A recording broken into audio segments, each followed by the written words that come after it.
Any moment we could be doing something wrong, so we listen to everybody.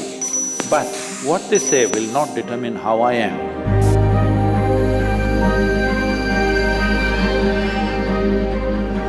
So Sadhguru, sometime back I happened to be in a situation where a friend of mine was drunk.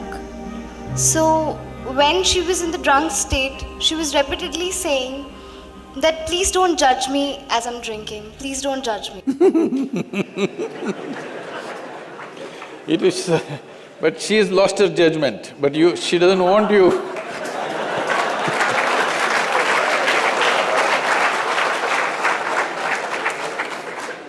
So my question is, whether it is alcohol or not, in life, why are we so apprehensive about being judged by others? And how can we not let this come on our way of being happy?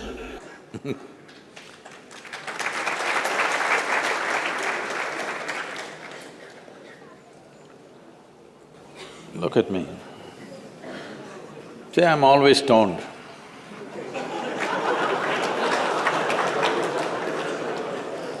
Never touched a substance, but always stoned. You can judge me whichever way you want.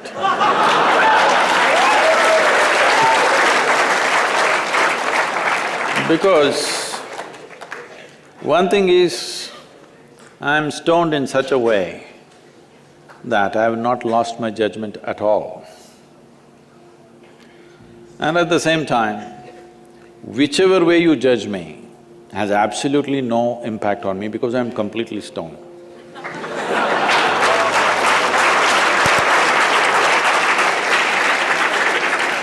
Having said that, why this consumption of alcohol and drugs is growing the way it's growing in the world is, this is because the heavens have been collapsing. Yes, I was in Bangalore just 3-4 weeks ago.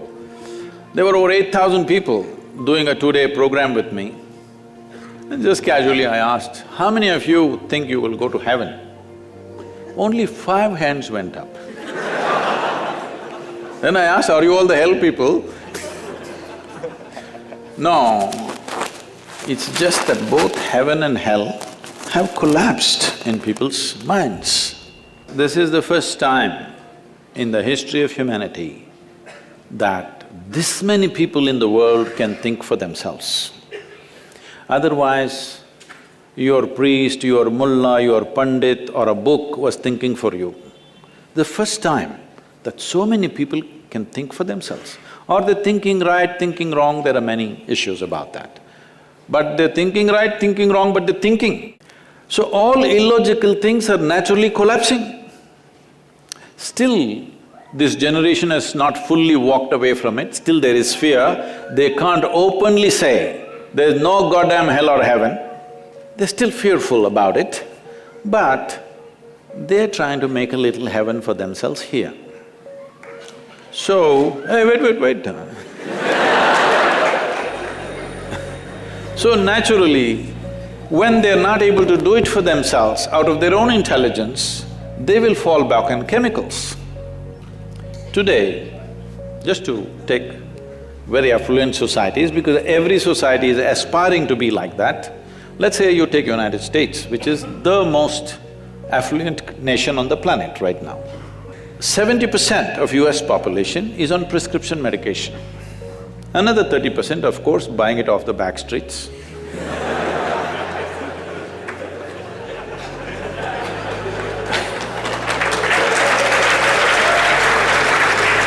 Most affluent nation, obviously affluence is not working.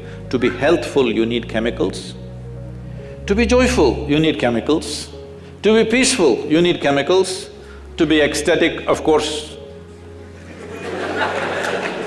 that is ecstasy.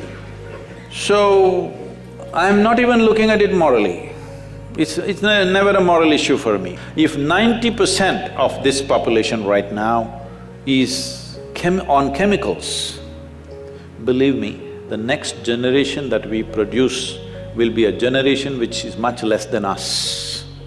If we produce a next generation less than ourselves, we have committed a crime against humanity. Because the next generation must be at least one step ahead of us, otherwise we've lost it. We've lost the entire process of civilization when we produce a next generation which is actually less than us.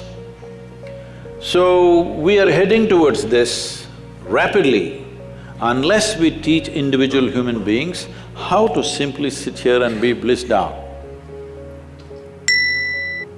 Stoned enough or no? Just look at me. But am I conscious enough, alert enough, clear enough? If there was a way to intoxicate yourself without losing your judgment, without losing your awareness, without losing your intelligence, it's a great thing. Intoxication is a fantastic thing. Only problem is, it takes away your judgment, it takes away your intelligence, incapacitates you. That is the problem, isn't it? Is it true? Ask anybody, you're not in the medical sciences, but ask anybody, is it true that this body here is the greatest chemical factory in the universe right now? The universe that we know at least? Only problem is you're a lousy manager. If you know how to manage this, you would be like me, always blissed out. Anybody can say what they want, anybody can do what they want. This is like this only. Because I have not given this privilege to anybody, that somebody can make me happy, somebody can make me unhappy, somebody can make me miserable. Right now, you are a consequence of other people's opinions. Where do you plan to go like this? Anybody can ruin you. You went outside, somebody told you, Shreya, you are the most wonderful human being we have seen. Then you were floating on that cloud, what number? What number? 9. Oh, in South we do 11. You were floating on cloud whatever number and you came home, people at home told you who you really are. And the cloud will crash. No. It's very important that neither this way or that way, we listen to everybody because we could be doing something wrong. Hello? Any moment we could be doing something wrong, so we listen to everybody. But what they say will not determine how I am. Never, ever. This you must fix and you must tell your friend when she's not drunk. Because otherwise she won't understand.